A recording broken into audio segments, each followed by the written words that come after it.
I was given 5 minutes to clear my desk before my husband's father, the CEO, dismissed me in front of the entire leadership team. Instead of breaking, I smiled and said, "Thank you." One by one, 22 colleagues quietly stood and followed me out. Nia sneered until the legal director turned pale and whispered, "Get the lawyer, now."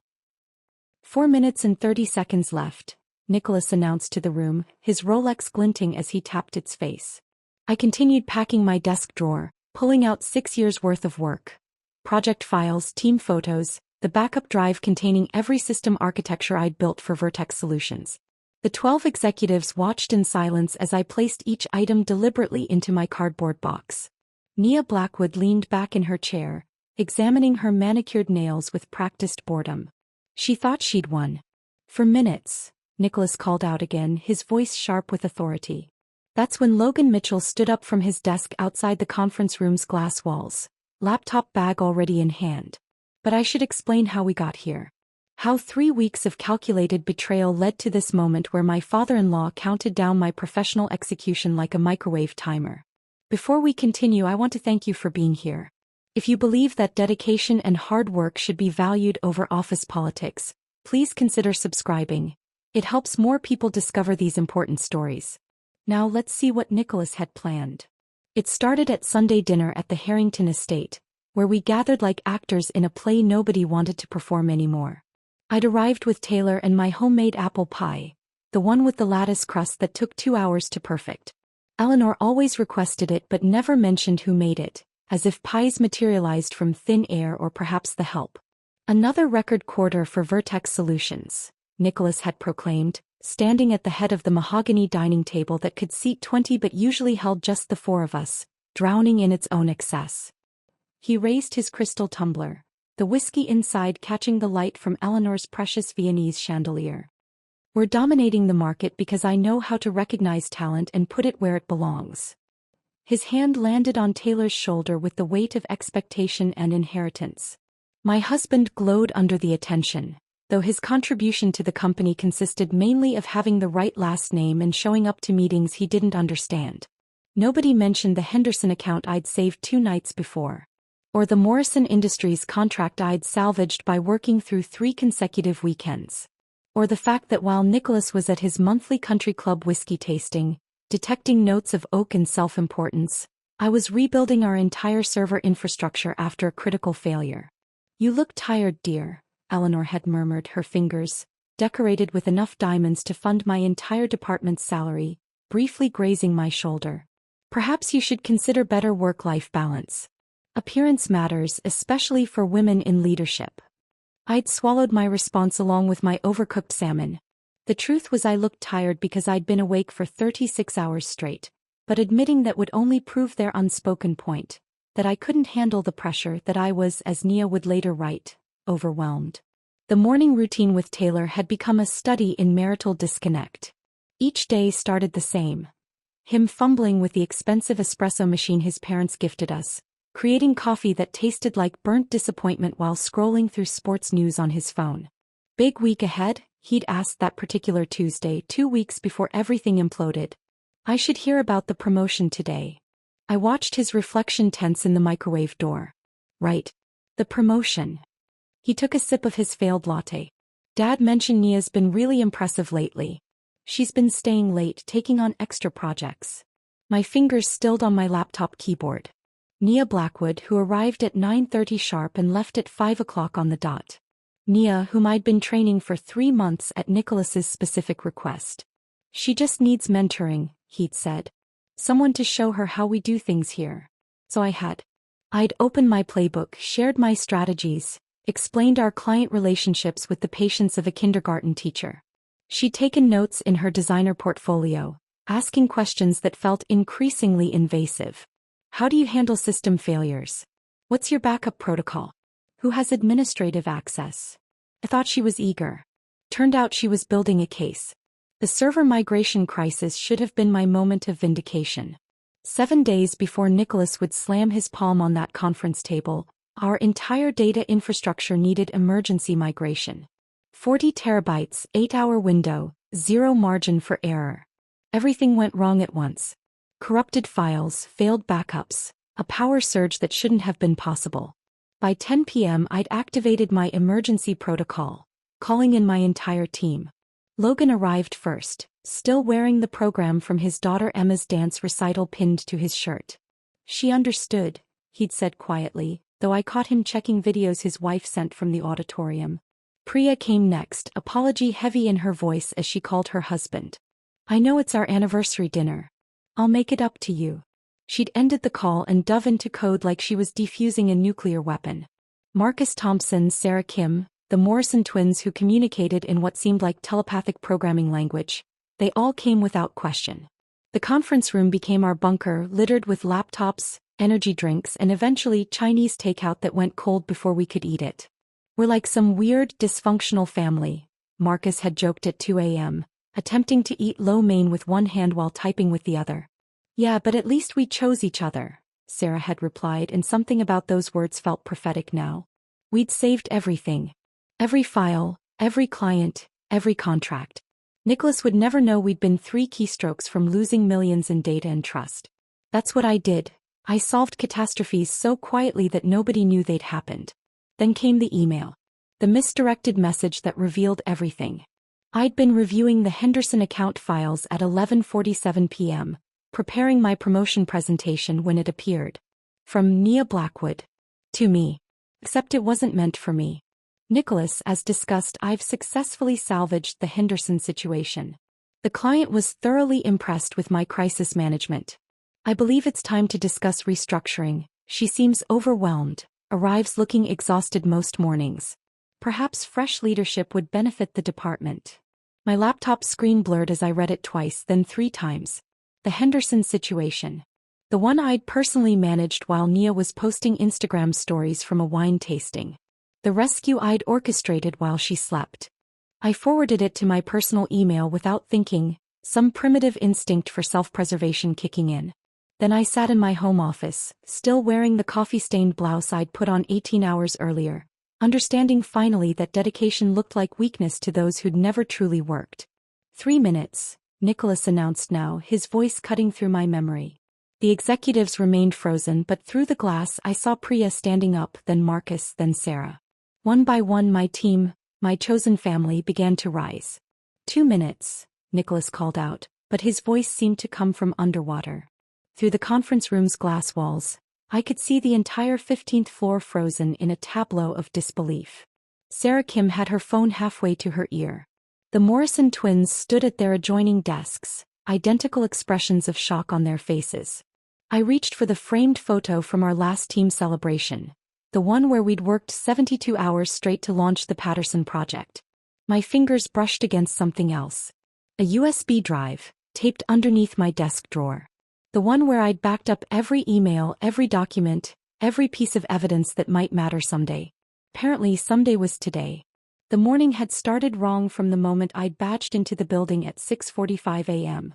The security guard, usually chatty, had avoided my eyes. The elevator seemed too quiet. The 15th floor felt like it was holding its breath. When I'd reached the conference room to set up my presentation, the one about our department's 340% efficiency increase, Nia was already there. In my seat. The one I'd claimed 3 years ago because it faced away from the glaring morning sun. Her laptop was open to spreadsheets I recognized immediately. My department's confidential budget projections, the ones on a secured server she shouldn't have been able to access. Oh, good morning, she'd said, that saccharine sweetness coating her words like artificial sweetener. Nicholas asked me to review these before the meeting. You don't mind, do you? The question wasn't really a question. We both knew it. I'd stood there, laptop bag heavy on my shoulder, watching her scroll through salary allocations, project budgets, vendor contracts. 6 years of carefully built financial architecture. How did you get access to those files? She'd looked up then, and for just a second the mask slipped. Pure satisfaction flickered across her features before the innocent expression returned. Nicholas gave me temporary admin privileges. To help with the transition. Transition. The word hung there between us like a diagnosis. The room had filled gradually but wrong. David Park from finance arrived first, clutching his tablet like a shield, not meeting my eyes when I said good morning. Then came Margaret Lawson, our legal director, who normally radiated composure but today kept checking her phone, gripping her legal pad with white knuckles. Even the coffee was wrong. Usually, someone would have started the expensive machine by now, the one that ground beans fresh for each cup. Today there was only silence and the smell of fierce sweat barely masked by expensive cologne. I'd started my presentation anyway. Clicked through slides showing our achievements, our metrics, our wins. My voice stayed steady even as I felt the room's energy shifting, darkening, preparing for something I couldn't quite name. As you can see, we've exceeded every target by. The door hadn't just opened. It had exploded inward, the handle cracking against the wall hard enough to leave a mark. Nicholas stood there, his face that particular shade of red that appeared when his blood pressure medication wasn't quite enough. His Italian suit, usually perfect, looked disheveled. His tie was crooked. He crossed the room in 3 strides, his palm hitting the table with enough force to make everyone's coffee jump. Margaret's actually spilled, brown liquid pooling across her legal pad, but she didn't move to clean it. "You have 5 minutes to clear your desk." The words didn't make sense at first. They existed in the air but my brain refused to process them. I stood there, presentation clicker still in my hand, slide 17 still glowing on the screen behind me. A graph showing the money I'd saved this company. That's when I understood the choreography of this morning. Why Nia had my files. Why executives avoided eye contact. Why Margaret looked ready to cry or run or both. This wasn't spontaneous. This was planned. Orchestrated. I had been marked for execution and everyone except me had known it was coming. Nia leaned back in my chair, and I saw it then. The slight upturn of her lips, the relaxation in her shoulders, the way she examined her manicure with the satisfaction of someone admiring their own handiwork. She'd won something and we both knew it. But here's what 20 years in tech had taught me. The moment when you think you've won is usually when you're most vulnerable. David Park's fingers were moving across his calculator with the frantic energy of someone watching money evaporate. I knew that motion. I'd seen it during budget crises, contract negotiations, anytime numbers were about to become very, very bad. Margaret had her phone out now, typing with shaking fingers, her face the gray-white of old paper. They understood something Nicholas and Nia didn't. Something about contracts and clauses and the very expensive difference between firing someone privately versus publicly humiliating them in front of witnesses. I set down the presentation clicker with deliberate calm. My grandmother's voice echoed in my head. She'd survived the depression, raised 6 kids alone after my grandfather died, never let anyone see her buckle. "When they expect you to break," she told me once, peeling potatoes with hands that never trembled, "that's when you stand straightest." Thank you. The words came out clear, genuine even. Because in that moment I felt something I hadn't expected. Relief. 6 years of pretending Taylor's family accepted me. 6 years of Eleanor's backhanded compliments about my appearance while I saved her husband's company. 6 years of being good enough to fix every crisis but never good enough to truly belong. Nicholas's jaw went slack. He'd expected tears, pleading, anger, anything but gratitude. Behind him I saw several executives exchange glances. Someone's pen rolled off the table and hit the floor with a sound like a gunshot in the silence. I began packing with the methodical precision I used for system architectures. Each item lifted, examined, placed in the cardboard box that had materialized from somewhere. The backup drive went in first. Then the project files. The team photo. My coffee mug with the chip on the handle. 1 minute. Nicholas announced, but his voice had lost its edge. Confusion was creeping in, the first crack in his certainty. Through the glass motion caught my eye. Logan Mitchell was standing at his desk, laptop bag already over his shoulder. He wasn't packing. He was already packed. Ready. Then Priya stood. Then Marcus. One by one, like a slow wave building strength, my entire team rose from their desks. Nicholas turned to see what I was looking at and his face went from red to white so fast I thought he might faint. Nia's expression shifted from triumph to confusion to something approaching panic. "Time's up," Nicholas said, but it came out as a question. I picked up my box, its weight familiar and strange at once. 6 years reduced to what I could carry in my arms. As I walked toward the door, 2 security guards appeared. Standard protocol for terminations, they mumbled apologetically. Tom and Derek. I'd brought them coffee during late-night lockdowns, knew their kids' names. "I'm sorry about this," Tom whispered. "Don't be," I told him. You're just doing your job. We walked through the cubicle farm toward the elevator, and that's when the symphony began. The squeak of chairs pushing back from desks. The rustle of bags being gathered. The soft thuds of laptops closing. Logan fell into step beside me. Then Priya, her heels clicking a determined rhythm. Marcus, Sarah, the Morrison twins moving in perfect synchronization. By the time we reached the elevator, 22 people had joined our procession. Tom stopped walking. His hand dropped from my elbow. In 15 years, he said, voice thick with something between awe and respect, I've never seen anything like this. Neither had Nicholas Harrington, whose empire had just started its collapse, though he wouldn't understand that for another 48 hours. The elevator doors closed on 22 people and one security guard who looked like he'd just witnessed a miracle or a massacre.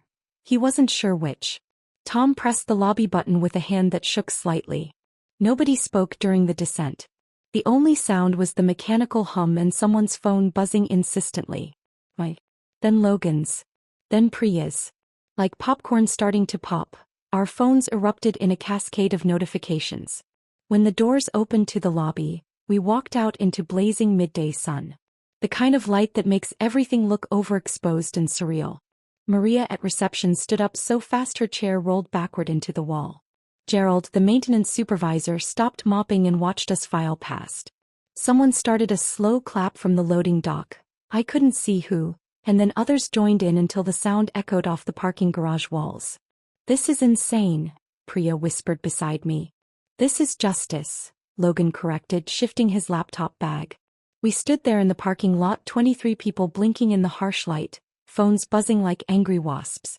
The Morrison twins were already on their laptops, sitting on the concrete median, typing furiously. Sarah had her phone pressed to her ear, explaining to someone, probably her partner, why she was suddenly unemployed at 11:47 on a Tuesday morning. I should go, I said to no one in particular. My car keys felt foreign in my hand. We all should, Marcus replied, but nobody moved.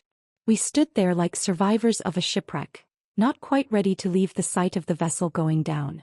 The drive home took 17 minutes. I know because I watched the clock the entire way, unable to focus on anything else. My phone, tossed in the passenger seat, continued its electronic seizure. 3 times I reached for it at red lights. 3 times I pulled my hand back. Taylor's car was in the driveway. Of course. He worked from home Tuesdays and Thursdays, a luxury Nicholas had granted his son but would never have considered for anyone else, especially not me despite my longer tenure and higher position. I sat in my car for a full minute, engine off, listening to the tick of cooling metal. The house we'd bought 3 years ago, with help from his parents for the down payment, naturally, looked the same as when I'd left this morning. Same cherry tree in the front yard. Same crack in the driveway we kept meaning to fix. Same life except everything had changed. Taylor met me at the door, his laptop still in one hand, confusion written across his face. Behind him I could see his home office setup, dual monitors glowing with spreadsheets he probably didn't understand. Why are you home? Are you sick? Then he noticed the box in my arms. His face went through a series of expressions like someone cycling through TV channels. Confusion, concern, realization, anger. Dad called. His voice was flat. He says you lost it in the meeting. Says you were unstable, started crying, had to be escorted out by security. I set the box on our entryway table, the one his mother had given us that I'd always thought was too ornate for the space. Is that what he said? He said you've been struggling lately. That Nia had to cover for your mistakes. That he had no choice. I pulled out my phone, ignored the 100 other notifications and found the forwarded email. Nia's email. The one claiming credit for the Henderson account. The one calling me overwhelmed. The one that was clearly part of a longer conversation with Nicholas the first hadn't been privy to. Taylor read it once. Then again. His jaw muscle twitched. The tell he'd inherited from his father that appeared when reality didn't match the narrative he'd been fed. This is. He started then stopped. When did she send this? 3 weeks ago. Accidentally sent to me instead of your father. And you didn't tell me? Would you have believed me? Or would you have said Nia made an honest mistake, that your father would never plot against his own daughter-in-law? The silence stretched between us like a contested border. Taylor set down his laptop, ran both hands through his hair. Another inherited gesture. I need to think, he said, grabbing his keys from the hook by the door. I just need to think. Taylor. But he was already gone, the door closing with a decisive click that sounded like punctuation. I stood in our entryway, still in my work clothes, surrounded by the life we'd built on a foundation that was apparently sand. My phone rang. Unknown number. I almost didn't answer, but something, instinct, exhaustion, morbid curiosity, made me swipe accept. Please don't hang up. Margaret Lawson's voice, barely above a whisper. I'm calling from the bathroom. The executive bathroom on 16, the one nobody uses. Margaret. Your contract. The clause about hostile termination. Nicholas never read it. Legal reviewed it 6 years ago when you were hired, but he just signed where I told him to sign. Her words tumbled out like water breaking through a dam. The humiliation multiplier alone puts your severance at $800,000. But with documented harassment, the public nature of it, 22 witnesses, we're looking at millions. Millions. Why are you telling me this? Pause. The sound of running water. Because in about an hour, Nicholas is going to realize what he's done. And when he does, he's going to blame me. Say I should have warned him. I've worked here 12 years. I've covered for his temper, his affairs, his questionable decisions. But this is going to end my career. Margaret. Can we meet? Tomorrow. Somewhere nobody from Vertex would go. I have documentation. Things you should know. Things that might help us both. The call ended before I could respond. I stood there, phone in hand, when it immediately buzzed again. Dylan from my former team, had sent a screenshot. A Slack channel called The Exodus, with 247 members before IT shut it down. The messages were a flood of disbelief, support, and panic. Did this really happen? 22 people walked out? What do we do now? Is the Henderson project dead? Who's going to maintain the servers? My LinkedIn app showed 47 notifications. Emails poured in. 3 competitors had already reached out with variations of "heard the news" and "let's talk." But one email made me stop breathing. Catherine Walsh, the venture capitalist who'd turned down Nicholas's pitch 6 months ago, telling him his company lacked innovative leadership. Her message was 2 sentences. Your team's loyalty is worth more than Vertex's entire market cap. Let's build something. I was reading it for the 3rd time when the doorbell rang. Eleanor Harrington stood on my porch at 9 p.m., makeup smudged, holding a manila folder like it might bite her. May I come in? Eleanor asked, and for the first time in 6 years she looked fragile. Not the polished society matron who commanded charity boards and country club committees, but a woman carrying weight she could no longer bear alone. I stepped aside. She entered my home, the home she'd helped fund but never truly welcomed me into, and stood awkwardly in the entryway, clutching that manila folder like a confession. Taylor's not here, I said. I know. I waited until I saw him leave. She followed me to the living room, sitting on the edge of our couch as if she might need to flee at any moment. Nicholas fired his own brother this way 20 years ago. Edward. He was CFO, had been with the company since the beginning. She opened the folder, revealing yellowed board meeting minutes, old emails printed on paper that had softened with age. Edward questioned one of Nicholas's decisions publicly. Not even criticized, just questioned. Nicholas gave him 10 minutes to clear out. The family never recovered. Edward's wife left him. His kids won't speak to Nicholas. 20 years and the wound still bleeds at every holiday. Why are you telling me this now? Eleanor's laugh was bitter, nothing like her usual musical society trill. Because I've watched my husband destroy people for decades, telling myself it was business, that successful men had to be ruthless. But watching him do it to you, someone who saved his company while he was playing golf, someone who made my son happy even if we never showed it, I can't pretend anymore. She pulled out another paper. This is from 5 years ago. Michelle Reeves, VP of Marketing. Fired in a board meeting for insubordination. She'd suggested Nicholas's strategy was outdated. Another paper. 3 years ago, James Chin, head of innovation. Terminated publicly because he'd received a job offer from a competitor and Nicholas wanted to make an example. They choose the easy path, Eleanor continued, and now she was looking directly at me. Nicholas and Taylor both. They avoid conflict by creating bigger conflicts. They'd rather destroy relationships than admit fault. I've enabled it for 35 years and I'm sorry. Her hug was unexpected, fierce and brief. She left the folder on my coffee table and disappeared into the night, leaving me with evidence of a pattern I'd been too close to see. My phone rang at 2:07 a.m. I'd finally fallen asleep on the couch, still in my work clothes, the folder's contents spread across the coffee table like a crime scene. Please tell me you're awake. Margaret Lawson's voice was pitched high with hysteria. I am now. Nia destroyed everything. She tried to prove she could handle your systems, wanted to show Nicholas she didn't need the transition period. She was trying to access backup files but deleted the main customer database instead. I sat up, suddenly completely awake. She deleted the entire customer database? That's not the worst part. She tried to recover it herself. Didn't call IT, didn't follow protocol. She ran some recovery software she found online. It corrupted everything. The entire East Coast operation has been dark for 6 hours.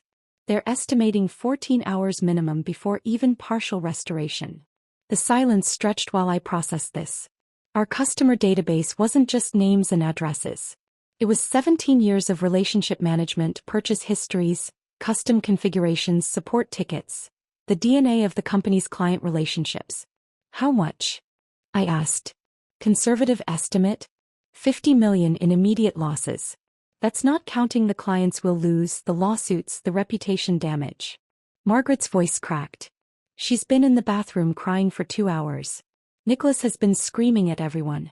He threw a laptop. Actually threw it at the wall. Security is on standby.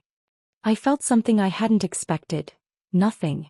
Not satisfaction, not vindication, just a cold, empty nothing. Nia had engineered my humiliation, and now she was drowning in her own incompetence. Margaret, you need to document everything. Every email, every action, every word Nicholas says. Already am. I'm creating my own insurance policy. She paused. Your team could have prevented this. My team wouldn't have caused it in the first place. After Margaret hung up, I sat in the dark, watching the sunrise creep across my living room walls. Somewhere across town, Vertex Solutions was hemorrhaging money and reputation while Nia learned that taking credit and taking responsibility were vastly different things. Taylor came home at 7 a.m. looking like he'd slept in his car. His shirt was wrinkled, his hair stood at odd angles, and he reeked of whiskey and regret. The database is gone, he said without preamble. I heard. Dad's lost his mind. He's threatening to sue Nia, but legal says he can't because he gave her the access. He's calling emergency board meetings. Mom's had 2 panic attacks. He collapsed on the couch beside me, careful not to touch me. He wants me to convince you to sign an NDA and make this go away quietly. Make what go away? His public humiliation of me? The 22 people who walked out? Or the fact that his chosen replacement just cost the company $50 million? Taylor rubbed his face with both hands. All of it. He's offering the $800,000 Margaret mentioned. Full severance, extended benefits, glowing recommendation. All you have to do is sign saying you won't discuss what happened or compete for 2 years. No. The board is threatening his position. If you sue, if this gets worse, he could lose everything. I turned to look at my husband, really look at him. He was a stranger wearing Taylor's face, speaking Taylor's voice, but the man I'd married, who'd promised to stand by me, to be my partner, was gone if he'd ever existed at all. He should have thought of that before he gave me 5 minutes to clear my desk. I need you to fix this. Those 5 words hung between us like a blade. Not, I'm sorry. Not, he was wrong. Not, I should have defended you. Just another demand to sacrifice my dignity for the Harrington family comfort. I need you to leave, I said, surprised by how steady my voice was. Taylor looked at me then, and for a moment I saw something, awareness maybe, that he'd chosen the wrong side. But Harringtons didn't admit mistakes. They just found someone else to blame. He left without another word, and I knew our marriage had ended in that moment, even if the paperwork would come later. By noon, my living room had transformed into a startup incubator. 22 people with laptops balanced on their knees, sitting on floors, perched on chair arms, crowded around my dining table. Logan's 12-year-old daughter Emma sat in the corner doing homework, occasionally looking up at the chaos with curious eyes. Phoenix Digital, Priya announced, holding up a napkin where she'd sketched a logo, a stylized bird rising from flames. We're not subtle, but neither were they. Marcus was on his laptop, fingers flying. Domain secured. Social media handles locked down. I'm also grabbing variations before Vertex thanks to CyberSquat. His husband, James, appeared with a tray of coffee mugs. I made a supply run. Nobody's building a company on empty stomachs. Pizza boxes accumulated like sedimentary layers of ambition. The Morrison twins had somehow created a project management system on my living room wall using sticky notes. Sarah was already reaching out to contacts, her phone voice professional despite sitting cross-legged on my floor. We need incorporation documents, someone said. On it, replied Logan, whose brother-in-law was apparently a corporate attorney. The energy was electric, desperate, hopeful. We weren't just colleagues anymore.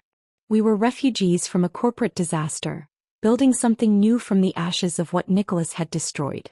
And in that crowded, chaotic living room, I felt more at home than I had in 6 years at Vertex. My phone buzzed at 4:47 p.m., 3 days after we'd transformed my living room into Phoenix Digital's first headquarters. Robert Hoffman's number appeared on the screen, Nicholas's lawyer calling for the third time today. Ms. West, Mr. Harrington has authorized me to increase the offer to $800,000. His voice carried the exhaustion of a man losing a war he'd thought would be easy. This is the baseline severance per your contract. The baseline assumes normal termination procedures, I replied, watching the Morrison twins carry computer equipment into what would become our actual office, a warehouse we'd found yesterday. Being given 5 minutes to clear my desk in front of 12 witnesses isn't normal. Margaret Lawson can verify that. The silence stretched. Ms. Lawson is no longer authorized to speak on behalf of Vertex Solutions. Of course she wasn't. Nicholas's first instinct was always to shoot the messenger, even when the message was a legal disaster of his own making. Then I suppose we'll let the courts decide what's appropriate. My lawyer will be in touch. I ended the call just as a white Tesla pulled into the warehouse parking lot. Catherine Walsh stepped out, her designer heels clicking against cracked asphalt, surveying our new space with the calculating eye of someone who'd turned dozen startups into billion-dollar companies. The warehouse was nothing special. 20,000 square feet of concrete impossibility, still smelling of industrial cleaner and the ghost of whatever had been manufactured here before. Fluorescent lights flickered intermittently. The loading dock door didn't close properly. There was a suspicious stain on the floor that looked like it had its own ecosystem. This is perfect, Catherine announced, and she wasn't being sarcastic. It's a disaster, Priya countered, gesturing at a ceiling tile that chose that moment to release a small shower of dust. No, it's hungry space. It wants to become something. Catherine walked the perimeter, her footsteps echoing. You know what Amazon's first office was? A garage. Google. A garage. Apple. Also a garage. You've upgraded, you've got walls and everything. She pulled out her phone, made a quick call. Send the contract to my email. Yes, the full amount. She looked at me. 3.5 million seed funding. I want 20% equity and a board seat. Logan nearly dropped his laptop. You haven't even seen our business plan. I've seen 22 people follow their leader out of a stable job into uncertainty. That's worth more than any PowerPoint. He paused at the door. Nicholas Harrington once told me emotional decisions have no place in business. He said it while rejecting my proposal to invest in Vertex because he didn't like my aggressive negotiating style. Funny how his emotional decision to publicly humiliate you just handed me the next unicorn. The next morning she returned with 2 other VCs.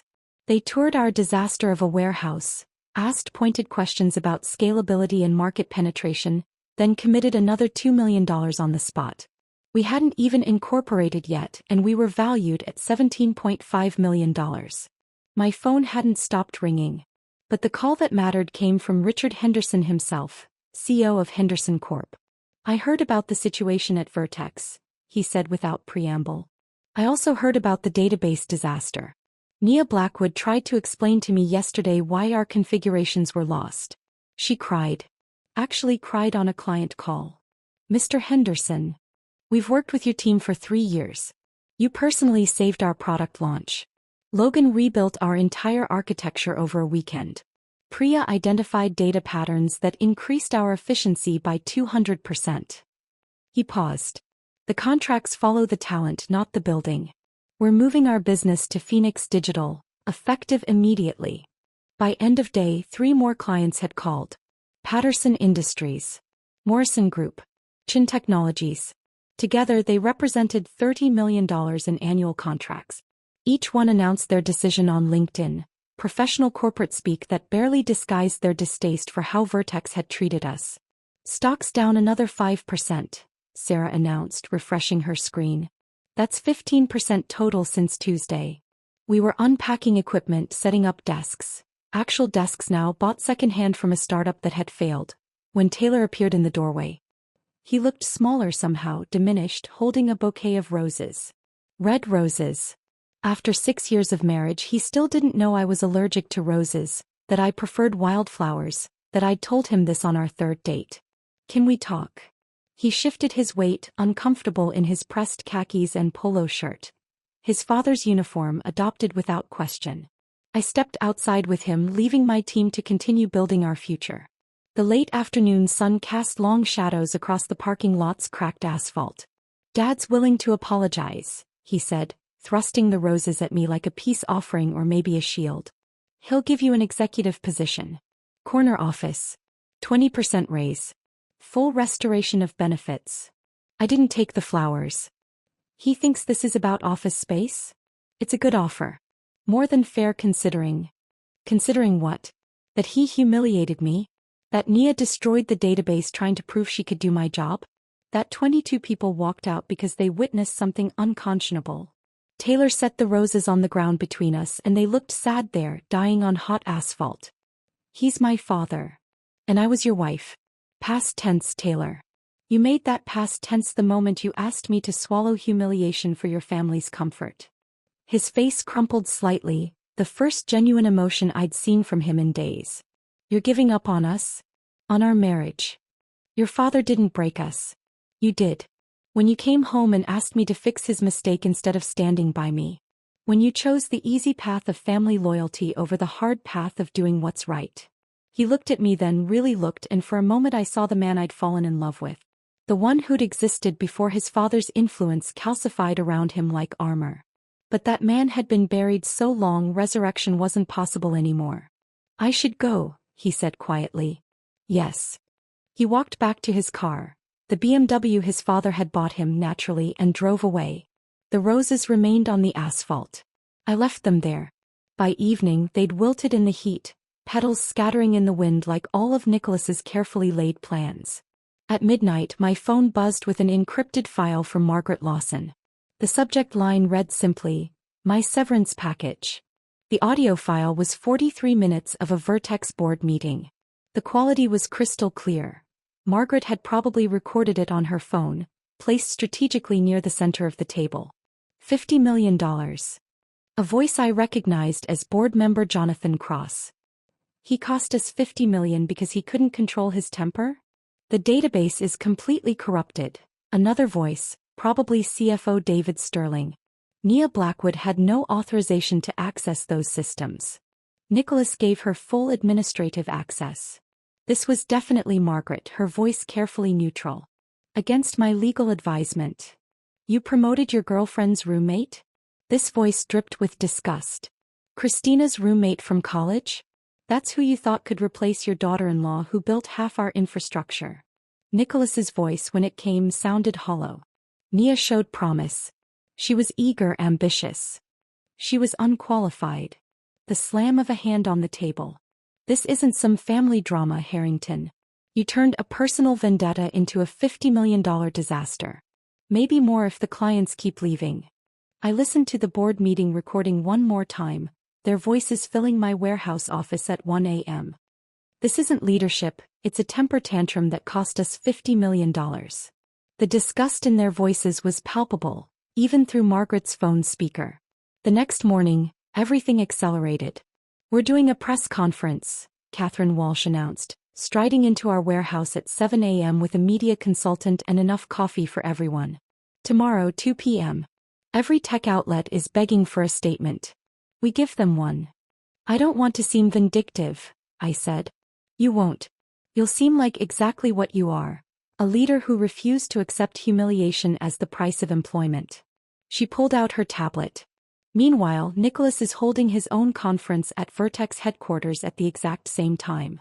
My sources say he's planning to frame this as a strategic restructuring. The thought of Nicholas spinning this disaster into corporate doublespeak should have angered me. Yet I felt oddly calm. Let him try to polish this catastrophe. The truth had a way of showing through no matter how much corporate varnish you applied. We spent the next 24 hours preparing. Logan and Priya helped write my statement. Sarah coordinated logistics. The Morrison twins somehow got us a professional backdrop and lighting that made our warehouse look like a legitimate tech startup instead of abandoned industrial space. At 1:45 p.m. the next day I stood in front of the cameras, wearing the same navy blazer I'd worn that Tuesday, deliberately. My team flanked me, all 22 of them, dressed professionally but not uniformly. We looked like what we were. Individuals who'd chosen to stand together. Good afternoon, I began, my voice steadier than my pulse. 2 weeks ago, Nicholas Harrington gave me 5 minutes to clear my desk after 6 years of building Vertex Solutions' technical infrastructure. Those 5 minutes taught me something valuable. That competence threatens the incompetent, that loyalty means nothing to those who never earned it, and that sometimes the best thing that can happen is being forced to leave a place that never valued you. The cameras clicked like digital rain. Someone from TechCrunch was typing furiously. The Bloomberg reporter was live streaming. Phoenix Digital isn't just a company. It's proof that culture beats strategy, that teams built on respect outperform hierarchies built on fear. We've secured $5.5 million in funding. We've retained clients worth $30 million annually. We've done in 2 weeks what Vertex Solutions claimed would take years, because we have something they lost: trust. Meanwhile, across town, my phone was lighting up with texts from people watching Nicholas's simultaneous conference. Margaret sent a play-by-play. He's sweating through his makeup. Nia's behind him looking at her phone, literally job hunting during the press conference. He just said, strategic restructuring for enhanced agility, and a reporter laughed out loud. Someone shared a screenshot from the financial networks. They were showing both conferences on split screen. Me calm and surrounded by my team. Nicholas, red-faced and stammering, with Nia beside him scrolling through LinkedIn, apparently having given up any pretense of paying attention. The stock ticker ran beneath both feeds. Vertex Solutions, down another 8%. We were still celebrating that evening when my phone rang from a blocked number. I almost didn't answer, but something made me swipe accept. Please don't hang up. Nia's voice, but different. Gone was the sugar-sweet coating, the practiced professionalism.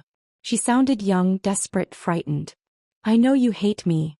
I don't hate you, I said, surprising myself with the truth of it. I nothing you. A sharp intake of breath. Then, I've been terminated. Strategic differences, they called it, but everyone knows it means I destroyed the database. I'm being blacklisted. Nobody will even interview me. She was crying now, ugly sobs that reminded me she was only 26, ambitious and ruthless but still young enough to believe those were the only qualities that mattered. I have student loans, rent, my mom's medical bills. She has MS and I'm her only support, and her voice cracked completely. I know I took credit for your work. I know what I did. But please, just one recommendation. Just something that says I'm not completely incompetent. I looked around our warehouse at my team still working despite the late hour, at the whiteboards covered with actual innovation instead of corporate buzzwords, at the space we'd built on merit instead of manipulation. Nia, I said, and she fell silent except for sniffles. You took credit for the Henderson account. You called me overwhelmed and suggested I needed to be replaced. You smiled while Nicholas gave me 5 minutes to pack 6 years of work. I know You took credit for others' work. Now you need to take credit for your own failure. That's the only recommendation I can give you. The call lasted exactly 5 minutes. I timed it. 3 days later, the news broke everywhere at once. Nicholas Harrington steps down as CEO of Vertex Solutions. The press release was a masterpiece of corporate euphemism. Pursuing new opportunities. Time for fresh leadership. Grateful for his years of service. But everyone knew the truth. The board had given him a choice. Resign with a fraction of his dignity intact or be fired for cause and lose everything. He'd chosen resignation, but it was like choosing which cliff to jump from. The ending was the same. Eleanor called me that evening, her voice hollow but somehow lighter. He's moving to the guest house. 35 years of marriage, and this is what finally broke us. Not his affairs with secretaries. Not his ego that needed its own zip code. But watching him destroy you, someone who'd done nothing but make him successful, purely for sport. That's when I knew the man I married was gone, if he ever existed. Eleanor. Don't apologize. Don't comfort me. This is freedom, even if it comes 30 years too late. The warehouse felt different that night. The Morrison twins had strung up lights that made the concrete walls look almost warm. Sarah had brought in plants that somehow thrived despite the industrial setting. Marcus had set up a sound system that played quiet jazz while we worked. We did it, Priya said, appearing beside me with 2 glasses of champagne, not the cheap stuff anymore. Catherine had sent cases of the real thing. Did what? We won. David beat Goliath. The Empire struck back, but the rebels won anyway.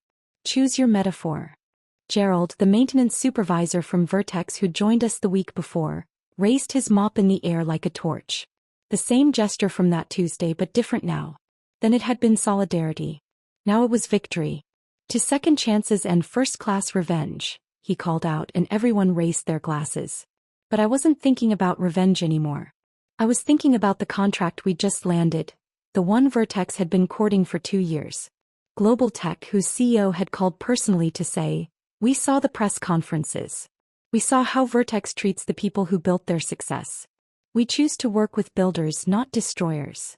Our valuation had hit $50 million. Not bad for a company that started in my living room with pizza boxes and panic. It's not revenge, I told Priya, watching my team, my family of choice, working late because they wanted to, not because someone was counting their hours. It's just success. The revenge is just a side effect. But somewhere across town, Nicholas Harrington sat alone in a guest house behind the mansion he could no longer afford, his empire reduced to rubble in less than a month, learning too late that when you give someone 5 minutes to pack their life, sometimes they take everything with them when they go. The champagne had gone flat by morning, but nobody cared. We were still riding the high of our $50 million valuation when Margaret Lawson walked through our warehouse door at 7:23 a.m., carrying a banker's box and wearing an expression I'd never seen on her face before, determination mixed with something darker. "I need 5 minutes of your time," she said, and the irony of that specific number wasn't lost on anyone. She set the box on my desk. A real desk now, bought from a liquidation sale, scarred but solid. "I've been Vertex's legal director for 12 years. I've watched Nicholas destroy careers, break employment laws, cover up harassment claims. I documented everything."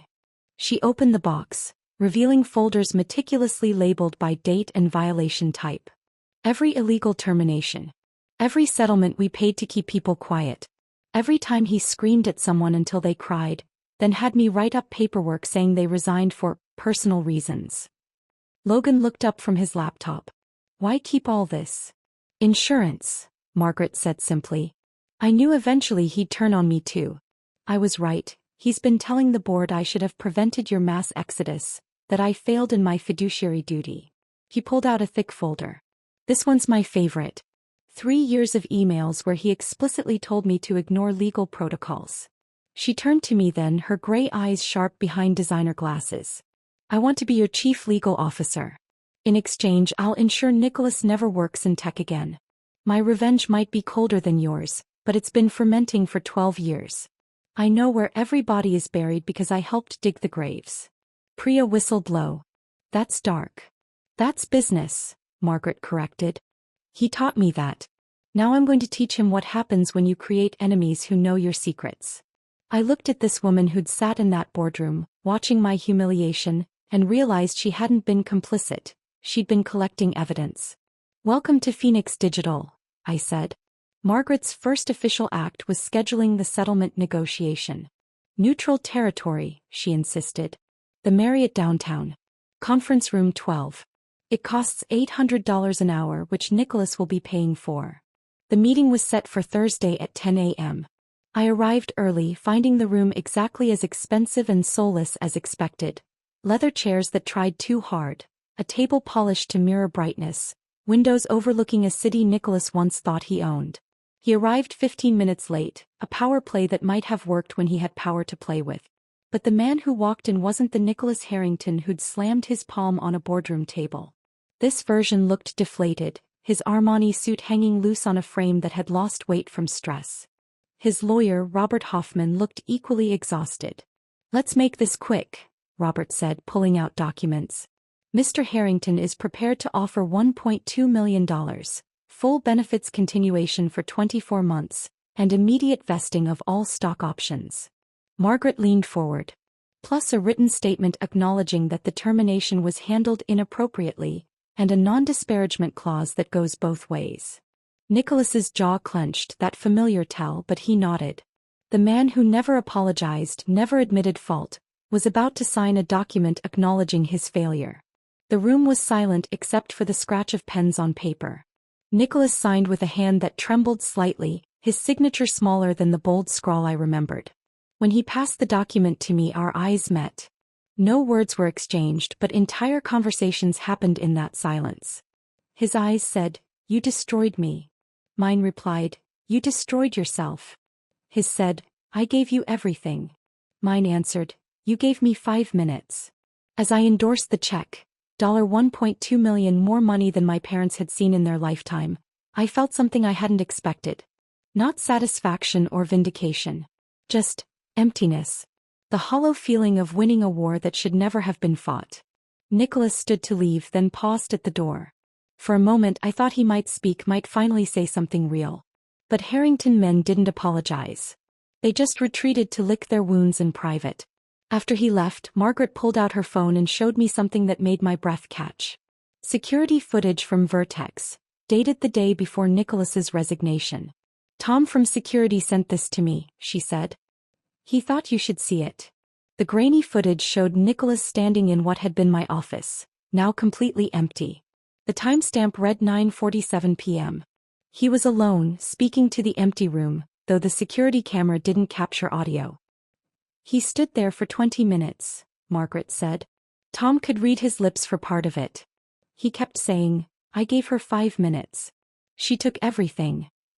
"He's wrong," I said quietly. "He took everything from himself. I just refused to go down with his ship." Margaret nodded. "Tom wanted you to know something else. He's the one who made sure the cameras captured everything that Tuesday. Every angle of the boardroom, the walkout, all of it. He said watching you maintain dignity while Nicholas lost his mind was the best thing he'd witnessed in 15 years of security work." My phone buzzed with a text from Eleanor. "Can you meet? Important." I found her at a coffee shop downtown, the kind of place that served $12 lattes to people who thought price equaled quality. She looked different. Younger somehow, though she'd aged years in the past month. "I filed for divorce this morning," she said without preamble. "Served him papers at the country club. During the monthly board meeting. Maximum witnesses, maximum humiliation. Eleanor. Don't pity me. This is 35 years overdue." She stirred her overpriced coffee with deliberate calm. I excused his cruelty as strength. His affairs as stress relief. His destruction of people's careers as business necessities. But watching him destroy you, someone who'd done nothing but succeed, purely because he could, that was when I understood I'd been enabling a monster. She pulled out her phone, showing me a photo of legal documents. "I'm taking half of everything. The houses, the investments, his precious wine collection that he spent more time with than his family. My lawyer says the prenup won't hold. Too many documented infidelities." "What about Taylor?" Eleanor's face darkened. "Taylor chose his side. He could have stood by you. Instead, he asked you to absorb humiliation to keep his father comfortable. He's exactly what I raised him to be. A coward who mistakes compliance for loyalty." She stood to leave, then paused. "The Harrington dynasty took 3 generations to build. Nicholas destroyed it in 5 minutes. The very 5 minutes he gave you. There's poetry in that, don't you think?" As she walked away, I realized the Harrington empire hadn't just crumbled. It had imploded entirely. Nicholas lost his company, his reputation, his marriage, his legacy. All because he couldn't resist humiliating someone who'd done nothing but make him successful. The settlement check cleared the next day. $1.2 million sitting in my account, feeling simultaneously like justice and blood money. I stared at the $1.2 million in my account on my banking app, the numbers still feeling surreal. 6 months ago this would have been a fantasy. Now it was just a line item in a much larger story. Seed money for something that had already grown beyond my wildest expectations. The warehouse barely resembled the disaster we'd moved into half a year ago. The flickering fluorescence had been replaced with warm LED panels that Logan insisted were better for productivity and mental health. The suspicious stain was gone, covered by industrial epoxy flooring that Priya picked because it matched our logo colors. We had real furniture now, standing desks, ergonomic chairs, even a kitchen that didn't smell like decades of neglect. "Mom, look."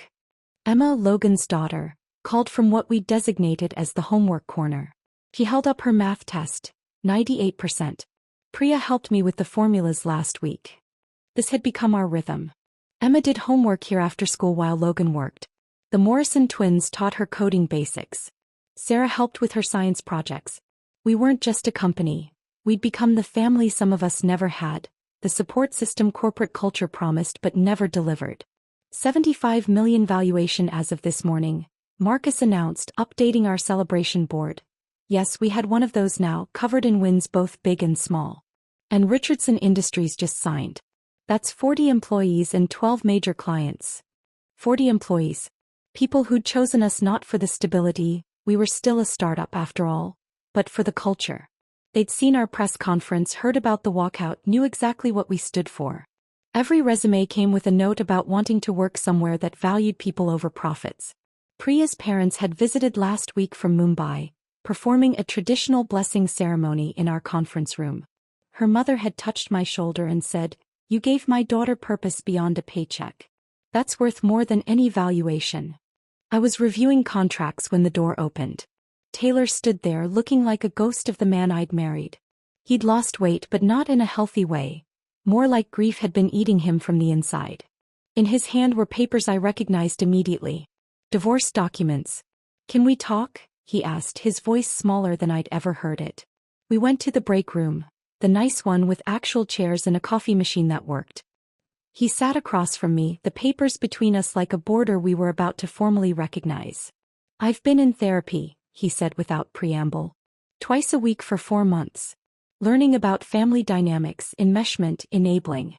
Terms I didn't even know existed when we got married." "That's good, Taylor. I should have stood up for you." The words rushed out like they'd been building pressure. "That Tuesday when Dad humiliated you, I should have been in that boardroom defending you. Oh, I should have walked out with you. Instead, I came home and asked you to fix his mess. I chose comfort over courage, familiarity over what was right." He pushed the papers toward me. "I'm not asking for forgiveness or another chance. I know that ship has sailed. I wanted you to know that I understand now. What I lost. What I threw away because I couldn't stand up to my father." "Are you still at Vertex?" I asked. He laughed, but it was hollow. "Nobody's at Vertex. It got absorbed by Stratton Corp last month. They kept the patents and fired everyone else. Dad's reputation made sure nobody would buy it intact." We signed the papers in relative silence, just the scratch of pens and the hum of the coffee machine. In this same room where my team had planned Phoenix Digital's future, I was signing away the past. Taylor stood to leave, then turned back. "I hope you find someone who sees your worth immediately," he said. "Not after it's too late. Not after they've already lost you. Someone who stands up for you on Tuesday, not apologizes for it 6 months later." After he left, I sat there for a moment, feeling the weight of ending a marriage that had probably been over long before Nicholas gave me those 5 minutes. But there was peace in it too. Clean endings made room for better beginnings. Margaret appeared in the doorway. "You okay?" "Yeah. Just closing chapters." I stood, shaking off the melancholy. "What's up?" "Thought you should see this." She showed me her phone. Nicholas's LinkedIn profile, updated that morning. Independent business consultant, working from an address I recognized as a strip mall on the outskirts of town. His latest post was about leadership through adversity and the importance of decisive action. 3 likes. I clicked on them. 2 were clearly bot accounts and 1 was from someone trying to sell him marketing services. "That's sad," I said. "That's consequences," Margaret corrected. "He works alone from a rented office above a tax preparation service. No clients, no prospects, no future in tech. His reputation is so toxic that even desperate startups won't touch him. I thought about the Nicholas who'd stood at the head of his mahogany table, emperor of his domain, counting down my professional execution. Now he had infinite time and nothing to fill it with. No employees to terrorize, no board to impress, no family to come home to. Just an empty office and LinkedIn posts that nobody read. Do you feel bad for him? Margaret asked. No, I said honestly. I feel nothing. He's just a cautionary tale now. A footnote in Phoenix Digital's origin story. That afternoon we held our weekly all-hands meeting. Not in a sterile boardroom with people checking their phones, but in our open workspace with everyone genuinely engaged.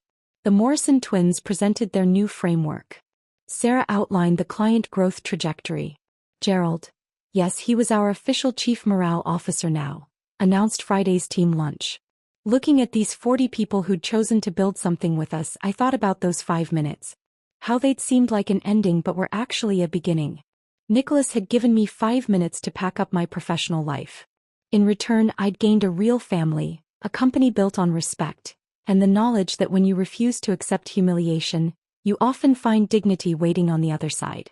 Hey, Priya said, appearing beside me. Catherine Walsh just called. Bloomberg wants to do a feature on us. The company that rose from a 5-minute firing. I smiled. Tell them yes. But make sure they know, we're not the story of a firing. We're the story of what happens when good people refuse to let small people make them smaller. The warehouse hummed with productive energy. Somewhere across town, Nicholas sat in his strip mall office, probably refreshing his LinkedIn to see if anyone had liked his latest post about resilience. The difference between us wasn't that I'd won and he'd lost. It was that I'd learned 5 minutes could build an empire, while he was still trying to understand how 5 minutes had destroyed one. If this story of corporate karma had you rooting for justice, hit that like button right now. My favorite part was when 22 employees silently stood up and followed her out, turning a humiliation into a revolution. What was your favorite moment? Drop it in the comments below. Don't miss more incredible revenge stories like this. Subscribe and hit that notification bell so you never miss an upload.